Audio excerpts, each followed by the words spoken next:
possèdent qu'une ou deux armes et qui n'ont pas souvent d'endroit spécifique pour les ranger, n'ont pas beaucoup d'autres choix pour les garder hors de la vue ou hors de la portée des enfants que de les ranger dans un étui fermé.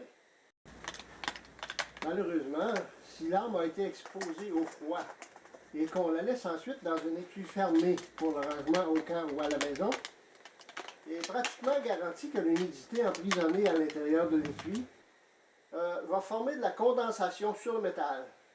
Tôt ou tard, le métal de l'arme va être attaqué par la corrosion. En tant qu'adepte de tir, on prêche tout le temps pour un entretien minutieux des armes à feu, mais pour quelqu'un qui tire seulement que quelques coups par année, ces soins-là peuvent paraître peut-être un peu trop fastidieux et non nécessaires. Pourtant, les soins de base sont toujours essentiels pour éviter la détérioration de l'arme. En plus, ces quelques soins-là sont très peu exigeants et nécessitent seulement quelques accessoires, notamment un cordon souple de nettoyage qui porte le nom de Bore Snake, un linge de silicone et des sachets déshydratants de gel de silice. Quand on ne dispose pas d'une armoire de rangement qui peut être verrouillée, le verrou de pontet m'apparaît comme l'accessoire le plus pratique pour assurer le rangement sécuritaire de l'arme. Et en plus, ça convient à tous les types d'armes.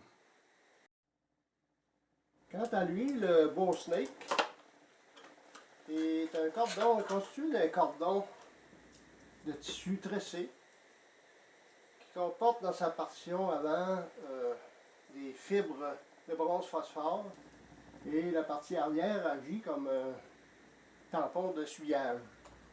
Tout ça c'est précédé à l'avant par une longue lanière avec un embout de laiton. On peut se procurer cet accessoire-là pour environ 20 $ dans une bonne boutique d'accessoires de chasse.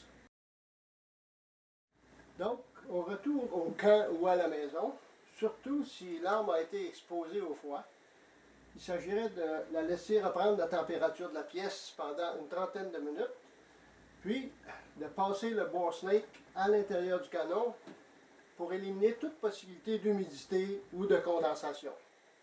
Au départ, il faut bien sûr s'assurer que l'arme est totalement vide.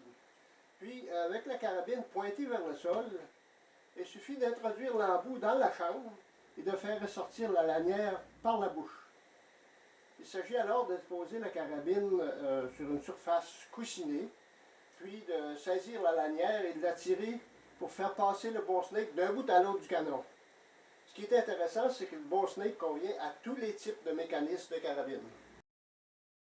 Pour un nettoyage plus en profondeur, on pourrait humecter la partie avant du Bore Snake avec un solvant pour arme à feu.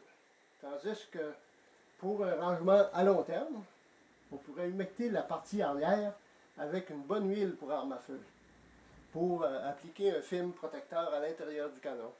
À ce moment-là, avant de tirer à nouveau, il faudrait passer le Bore Snake à sec dans le canon pour enlever les résidus d'huile.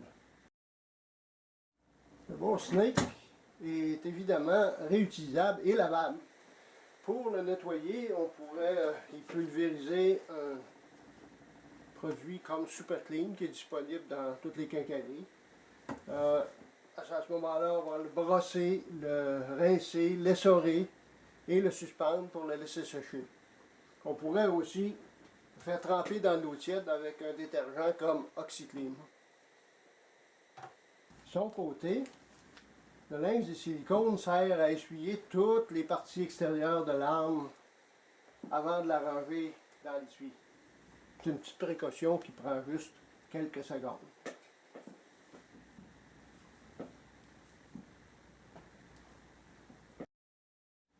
Un étui destiné au rangement à long terme d'une arme à feu devrait se voir ajouter à l'intérieur plusieurs petits sachets de gel de silice dispersés un peu partout. Ces petits sachets-là sont déshydratants et servent à prévenir l'humidité dans les différents produits commerciaux comme des produits de photographiques, informatiques ou même des médicaments. Quand vous achetez ces types de produits et que vous y retrouvez de ces petits sachets-là, conservez-les précieusement. On peut aussi s'en procurer commercialement par Internet en utilisant les mots « sachet de gel de silice » dans un moteur de recherche. Si vous avez la chance de connaître un ami pharmacien, vous pourriez même aussi lui demander de vous ramasser des petits sachets de ce type-là qui sont largement utilisés dans ce domaine et qui sont souvent mis à la poubelle après utilisation. Une arme à feu peut tolérer une certaine négligence d'entretien au point de vue de nettoyage en profondeur, mais les effets d'une négligence au point de vue protection contre l'humidité et la corrosion ne pardonnent pas. Il faut se faire un devoir d'assurer systématiquement au moins cette protection de base.